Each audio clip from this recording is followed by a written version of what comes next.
में आज बात करेंगे कि बिकवाली का जो सत्र है यहाँ पर क्रिप्टोज में वो अभी भी लगातार जारी है। अगर हम बिटकॉइन की यहाँ पर बात करें तो लगातार गिरावट देखने को मिली है। $126,000 का ऑल टाइम हाई बनाने के बाद अब हमने 87,000 85,000 के लेवल्स भी टूटते हुए नीचे में देखे हैं। ओवरऑल अगर क्रिप्टो का मार्केट कैप देखें तो यहाँ पर भी जोरदार गिरावट देखने को मिली है। $4.3 ट्रिलियन के बाद अब ये सिर्फ $3 ट्रिलियन का होके बच गया है, यानी कि $1.2 ट्रिलियन की गिरावट पिछले 6 हफ्ते में यहाँ पर क्रिप्टो मार्केट कैप में साफ होती हुई नजर आई है। ऑल ओवर ट्रेडिंग वॉल्यूम्स की बात करें रोजाना के हिसाब से तो वो भी गिरकर $197 बिलियन की अब हो गई है। जिस तरह की बिकवाली हमने आते हुए देखी है, आप देख सकते हैं अपनी स्क्रीन पे मंथ ऑन मंथ यहाँ पर जोरदार बिकवाली है और उस गिरावट की वजह से YTD भी हमने यहाँ पर गिरता हुआ देखा है, यानी कि ज्यादातर क्रिप्टो अब इस साल में नेगेटिव हो चुके हैं। फिर चाहे वो बिटकॉइन हो जो पिछले महीने में 20% गिरा है और 8% की गिरावट के साथ इस साल में अब काम कर रहा है।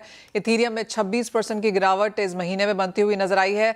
सोलाना की बात करें, एवलांच की बात करें तो सभी मंथ ऑन मंथ यहाँ पर 20 से 30% तक गिरते हुए नजर आए हैं। जो लेयर 2 एप्लीकेशंस हैं जैसे कि एवलांच या पॉलीगॉन, यहाँ पर हमने YTD में करीबन 60 से 65% तक की गिरावट भी बनते हुए देखी है, यानी कि एक जो रिडेम्पशन है वो सिर्फ यहाँ पर रिटेल या इंस्टीट्यूशन की तरफ से ही नहीं, long term holders and exchanges पर भी आई है।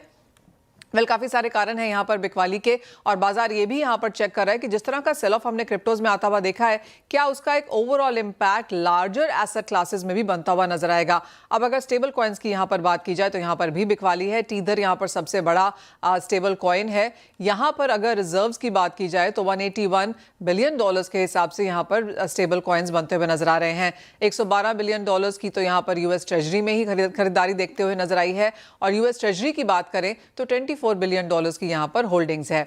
अब यूएस पब्लिक लिस्टिंग की बात की जाए तो 2025 में 173 कंपनीज लिस्ट हुई थी, जिसमें से सिर्फ 4 ही क्रिप्टो में थी, और ओवरऑल जो फंड रेज था वो सिर्फ 3.3% ही क्रिप्टो को मिल पाया, यानी कि बहुत बड़ा नंबर अभी भी ये नहीं है।